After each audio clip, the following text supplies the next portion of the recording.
Hey, Black Americans, can I borrow you for 1 second, speaking as a Black Brit? Just really quickly. So you know how when we say that America sets itself as the default and projects its power across the world, and it means that American imperialism and American hegemony means that we are always constantly having to pay attention to America because America coughs and we all catch a cold. Do you remember how we say that? That extends to everything. America considers itself the default, so Black Americans are considered the Black default. When we talk about the global conversation, Black Americans are held as the default of the concept of Blackness because America is centered in every conversation because it puts itself in that position of power, right? Why am I saying this? Jamal Burkmar made a video day or two ago about his opinion about Michael B. Jordan's performance versus Timothy Chalamet's. And I should say now, I've not watched Marty Supreme yet, so I can't say whether or not I agree with him. I made a joke about it on my other platform. That's not the point. You are allowed to disagree with him. You're allowed to sit and disagree with him. You're allowed to think he's a clown for having that opinion. You're allowed to think those. You can't tell him to shut up. You cannot tell him that he's in other people's business and he needs to stop being in Black Americans' business. Because the thing is, the Black American business came to us. Specifically and especially when it comes to cultural conversations about representation, cultural conversations about representation of Blackness in media. You cannot tell Black Brits or Black people in the diaspora to stop talking. You can tell us to stop talking when it comes to speaking on the Black American experience because we don't have the Black American experience. You cannot tell us to stop talking about our opinions of Black representation. Can I just explain this one more time? You think the Oscars is an American ceremony. You believe that the Academy Awards are solely an American ceremony.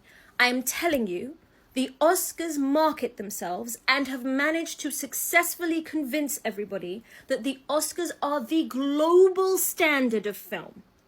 Global standard of film. And that American awards are the global standard. No one listens to the Césars. No one listens to the BAFTAs, maybe. Maybe if you're lucky, the BEFAs and BAFTAs maybe make a tiny dent in the American opinion. Or some of the Canadian awards, maybe. But we all know that the Oscars are not just considered the American elite, the American tippy top of film, but the tippy top of film, period. If anyone in the world wants to reach the top of the film industry, they must win an Oscar. But the Oscars only represent American films. Because if you didn't make an American film, you get put in the one big bucket called Best Foreign or Best International Feature. Right? International cinema has had to fight to be considered in that Oscars contention. Because the Oscars represent American cinema, but they tell the world they represent all cinema. Because that's what America does. Right? Sinners is very clearly a Black American narrative. But because of the way America as an idea works, America gets to decide what all Blackness gets held, what all Blackness gets looped in with. And because Sinners was so successful, people don't call it a success for African Americans or Black Americans. They call it a success for Black people.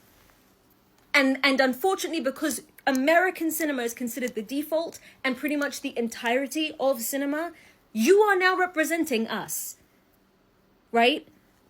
Let me see if I can try and explain this even more clearly. You can tell that none of the rest of us get an in without going through Black Americans and Americans, because one of the main characters of Sinners is played by a British Black woman, Wunmi Mosaku, who was going to have a fantastic career here in the UK, but was not going to be considered the peak of cinema or the peak of excellence in her career until she made a film in America representing American Blackness.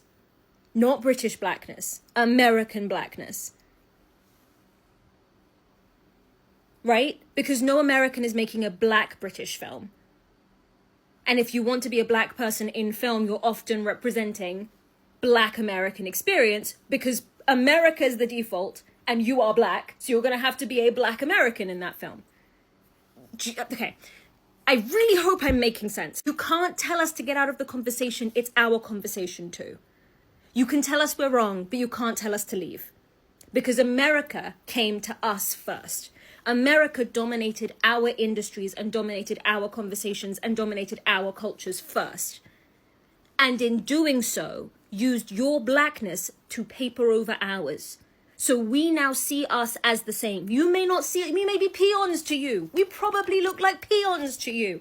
Whoa, oh, what do we have in common with black Brits? We don't wear tracksuits. We're not da-da-da. Like, I don't know how to explain this to you. It is parasocial. We have much more of a connection to you than you do to us. We know.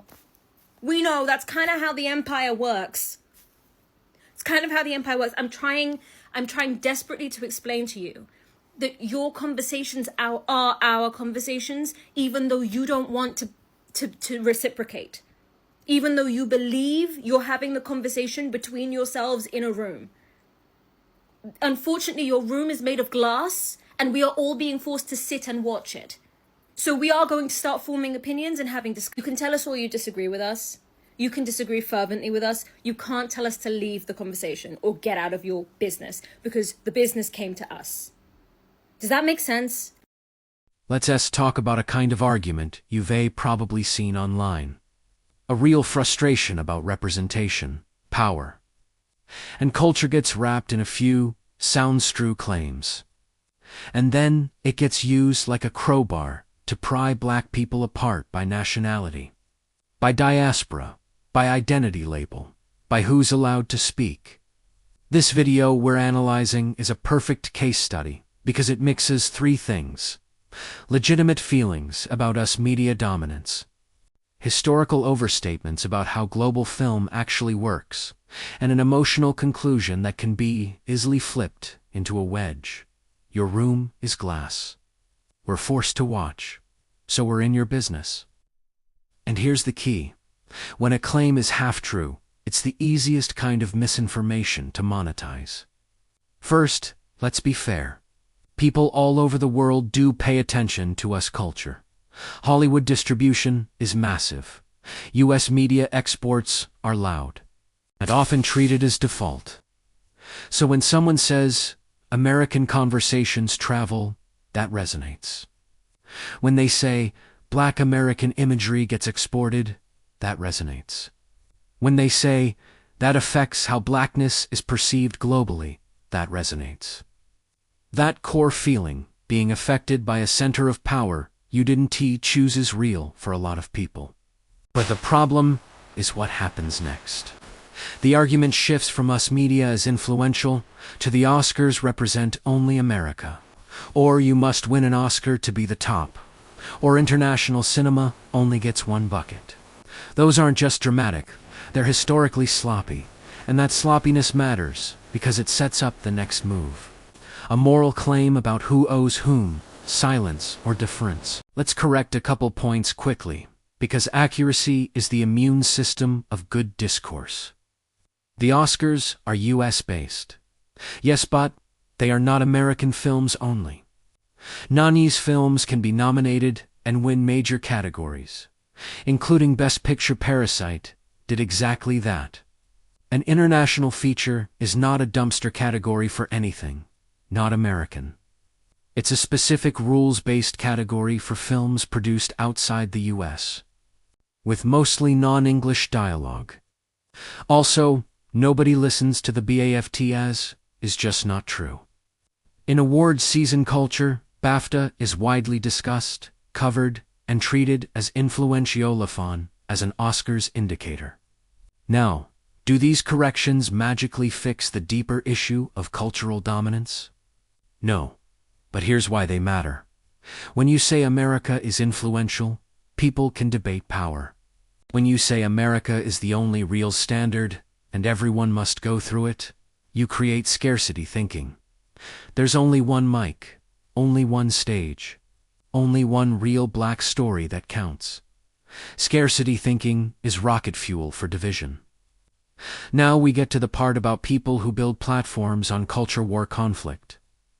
Figures that many viewers associate with this style of discourse, including Tariq Nasheed. I am going to be careful with wording. I am not inside anyone's bank account or mind. But we can analyze the business model we see across social media. The division business model has 5 steps. Step 1. Take a real pain point. Representation, disrespect, colonial history, colorism, diaspora, tension, real topics. Step 2. Simplify it into an identity courtroom. Not what happened, but who's guilty. Not what's the structure, but which group is the enemy. Step 3. Use totalizing language. Always, never, only. Must. This is where the transcript does a lot of work. You cannot tell us. America came to us first. No one listens to. Those phrases don't invite nuance. They demand a verdict. Step 4. Shift the target from systems to people. Instead of U.S. studios' controlled distribution, it becomes Black Americans think they own blackness. Or diaspora is trying to steal Black American identity. Or you're in our business. Or you're peons. That switch is crucial because systems don't clap back, but people do. And clapbacks drive engagement. Outrage gives clips, gives response videos, gives duets, gives quote tweets, gives livestream, debates, gives super chats, gives Patreon, gives merch, gives another outrage. That's the incentive structure. Not to resolve tension, but to keep it warm. So even when someone is defending Black people, if their content repeatedly depends on humiliation, purity tests, and antagonism, the result is predictable.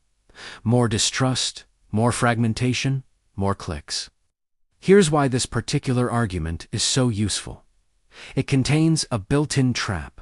If Black Americans say, that's not accurate, they can be framed as arrogant or dismissive. If they say nothing, it spreads as obvious truth. If they engage, it becomes C.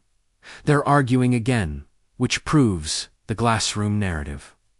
And it also contains a rhetorical cheat code, permission without responsibility. The transcript says, you can tell us we're wrong, but you can't tell us to leave. That sounds fair. Until you realize it can be used to justify any hot take about someone else's lived experience, while rejecting boundaries as imperial control. In healthy community discourse, there's a balance. Yes, people can have opinions. And yes, communities can set boundaries around who speaks for them versus who speaks about them. Division entrepreneurs collapse that distinction on purpose. They want the conversation to be, who gets to speak? Because that question never ends, and it keeps everyone mad. Meanwhile, the harder questions get ignored. Who owns distribution? Who funds projects? Who controls marketing? Who greenlights stories? Who gets global press? That's where the actual power is. So what do we do with this? Correct the facts quickly, without ego. Oscars aren't American films. Only non-US films can win major categories. Parasite won Best Picture. Then move on. Don't debate for 2 hours. Name the rhetorical trick. When you say always, never, must, you're turning a complex system into a purity test. Refuse the forced choice. You don't have to pick Black Americans, own blackness. Or diaspora, can say anything. The middle is, share perspectives. Don't overwrite lived experience. Critique systems, not each other. Follow the money and incentives. Ask, does this creator profit when we reconcile or when we fight? If the content pattern depends on constant enemies, it's not liberation. It's a subscription service for anger. Recenter the shared goals. More opportunities. More funding. More distribution. More creative control. More union protection. More press that isn't built on stereotypes. That's unity. Not agreement on every ticunity on priorities. Misinformation doesn't always look like a lie. Sometimes it looks like a truth that's been sharpened into a weapon. And the best defense isn't silence, its clarity, boundaries, and a refusal to perform conflict for someone else's profit.